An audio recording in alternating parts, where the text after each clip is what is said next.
MTN SME Hub. Link to growth. Link to success. Link to the ultimate resource for business advice and insights.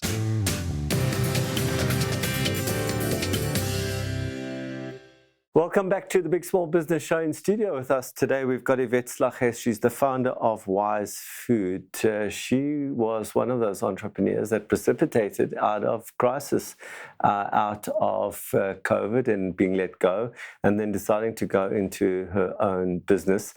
And she's gone on a journey. And so we've just heard about the fact that you had to close down two of your stores, and the learnings from that. Now, you've got the one store, you're also selling online as well. There are other people in this ready-made space, right?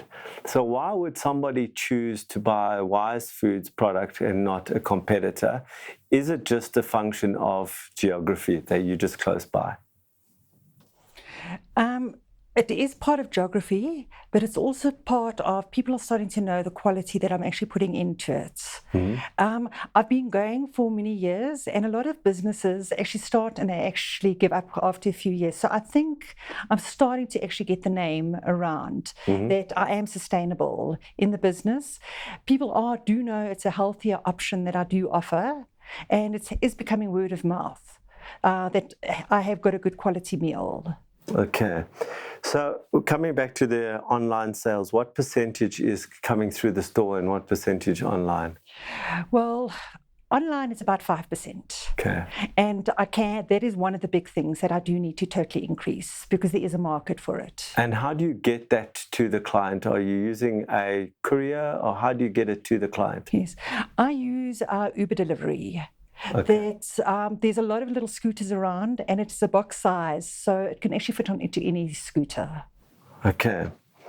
So maybe this is probably a tough question, and so sorry for it up front, but I just want to get your understanding between the difference in your mind between marketing and sales. Is there a difference in your mind between the two? And if there is, what is it? The marketing is actually informing the customers what I've actually got. Yes. It's not the direct sales of the goods. Okay. So where I believe if people get to know, start advertising more, they'll actually get to know my product more. So you have a marketing function, which you spoke about the fact that you haven't got that right. Right. But I'm trying to understand if there's a sales function in your business. Are you selling to either the client that walks into the store, which you say only on certain times, or are you going out to find clients? I do it not as often as I want to do it, because I have found whenever I go out, I do get a very positive feedback about it. Yes. I have gone to a few retail partners, and with me personally going out and advertising, it has actually worked very well. But I think one of my biggest problems is I haven't had enough time to go out and do it. Okay. And why don't you have enough time? Because my biggest problem is I do everything myself, most of the stuff. Okay. So the next question is, and I asked you around the competition, right? So I asked you why would they buy from you and not the competition? And you spoke about the fact that the quality of your product. But why do people buy that category of frozen food or prepared food? Why do they buy it instead of doing it themselves? What's the reason they would? Why are people buying from you? In total. Yeah. People are too busy to cook proper meals themselves. They're also tired of going and buying the fast food. I've got a lot of retired people as well that have been cooking for 40, 50 years, and they've actually coming more to a convenience. I've got my little single meals as well, which people can decide and have like 7 different meals a week as well. So I have got the variety, and I've actually been complimented with my variety that I've actually got from customers. Okay, so if another tough question. Yes. Okay.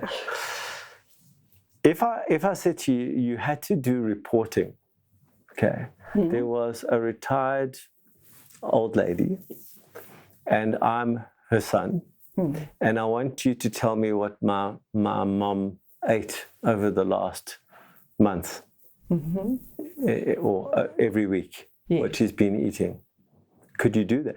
Yes, I could do that. How?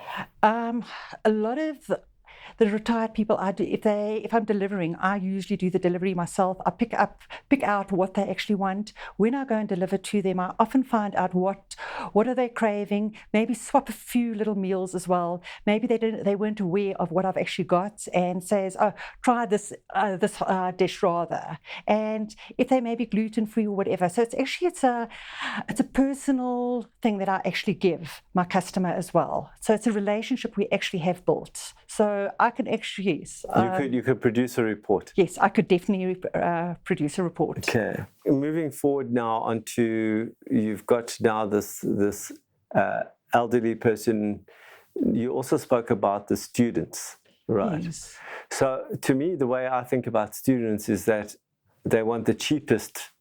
Okay, they might not be able to cook for themselves, but it's something cheap like fast food. It would be cheaper than your meals. Am I understanding that correctly? Is your pricing more expensive? My pricing is actually a bit lower than fast foods. What I have found, a lot of students' parents actually come in and they actually have recommended me. So the parents are paying the account just to know that the kids are actually eating properly, a proper meal, because I have started maintaining that name. Okay, and how did you get these parents? How did they come to you? It's actually been word of mouth. It's been in the area as well. With being Craigall, I have still, within the northern suburbs as well, I have still got quite a few customers because of my previous shops as well. So it has been ongoing relationships. Okay, Yvette, on that note, we're going to take a break now. When we come back, I'm going to give Yvette some things to think about. Stay tuned.